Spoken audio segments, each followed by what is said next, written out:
Good morning, students, and welcome to the new class.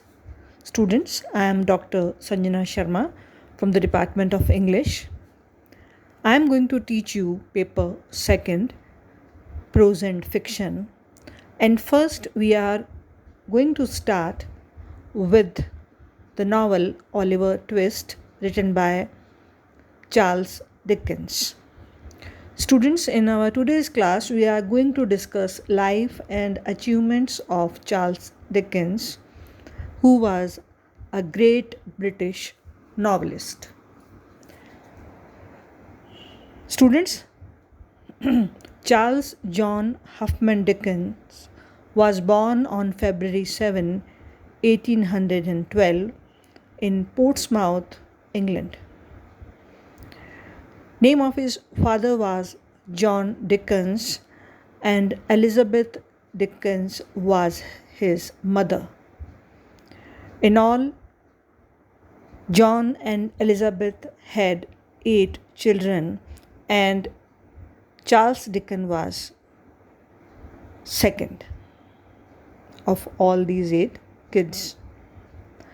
Students, from the age of 2 to 5, Charles lived with his family in London, where his mother taught him English and Latin.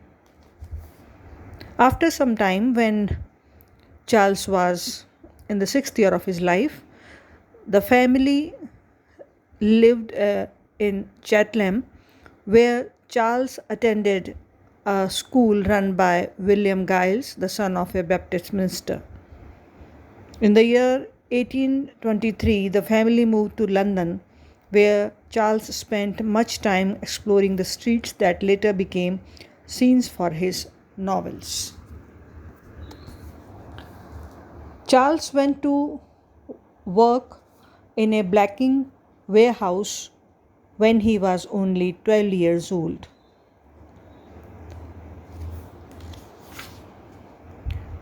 While he was employed at the blacking factory, lodgings of a sort were provided for him. But for the rest, Dickens had to support himself on a paltry wage of 6 shillings a week. With no money to go anywhere and little to do, Dickens spent his leisure hours wandering around in London, an experience that was to serve him well in the writing of his novel. Students, after 6 months, his father was released from the Marshalsea prison, and once again Charles went to school, this time to the Wellington Academy at Hampstead. When Dickens left this school at the age of 15, he found himself as a lawyer's clerk tending to the petty cash ledger.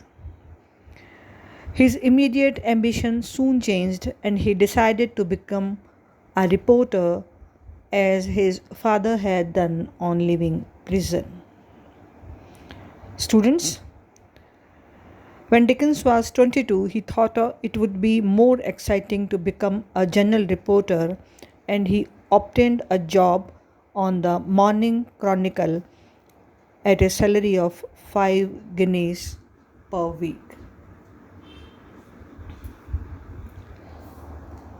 It was Dickens' custom to draw his characters from life and place them in situations and surroundings with which he was familiar. In the same way, many of the exciting scenes in his novels are from Dickens' experiences as a newspaperman. In the year 1833, Dickens published the monthly magazine, his first work of fiction, Dinner at Poplar Walk, later reprinted as Mr. Mince and His Cousin. Next year, Dickens published additional sketches in this journal as well as in the Morning Chronicle and its affiliate, the Evening Chronicle. In 1836, all of these short pieces were published together as sketches by Boz. Dickens used the pen name Boz for himself. During the time period of 1836-37, under the sponsorship of Chapman and Hall publishing firm, Dickens wrote the serial Pickwick Papers, a humorous episodic narrative that became widely popular. In April 1836, Dickens married Catherine Hogarth, whose father was a music critic and editor of the Evening Chronicle.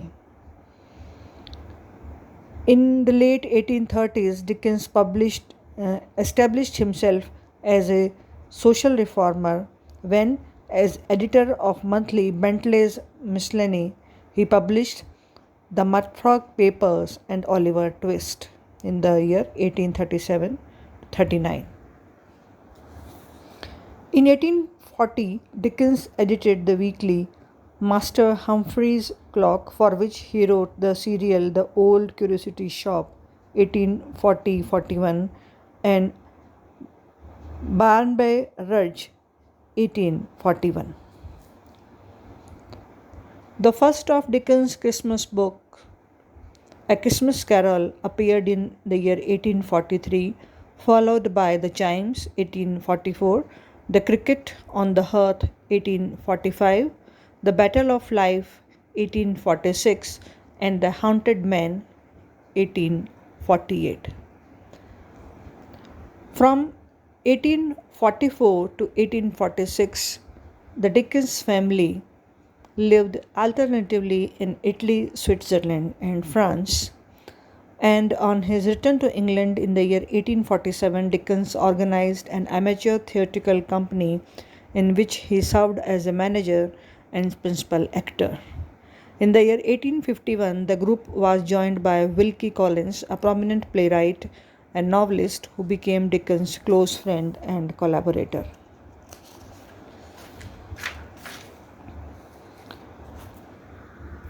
Students, when Dickens was a boy in Chatham, he had dreamt of buying Gad's Hill Place near Rochester.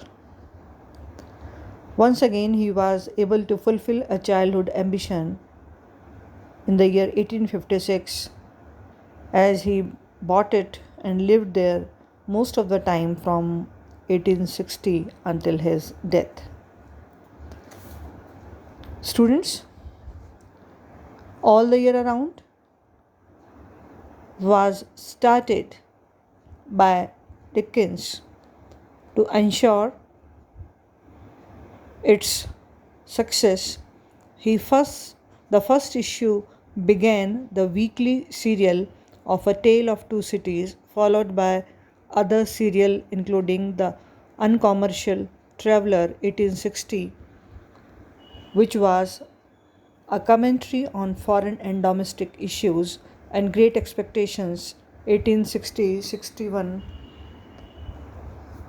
was another semi-autobiographical novel. In the year 1870, Dickens began work on a suspense tale, The Mystery of Edwin Drood. Shortly after completing his sixth installment, he collapsed in the dining room of his home. He died the next morning, June 9, at the age of 58. His request for a simple grave near his last home was ignored, and he was buried at Westminster Abbey. Students, the characters that Dickens created have become personal friends to many of his readers through the years. Dickens has given us a warm, rich, and full world, a world where such as it is full of the good and bad, but always full of hope for the future. He was a man of the ordinary folk. It was about ordinary folk that he wrote, and to them he gave the rich word of his imagination. Student, here today's class comes to an end. In our next class, we will discuss about the novel Oliver Twist. Thank you very much.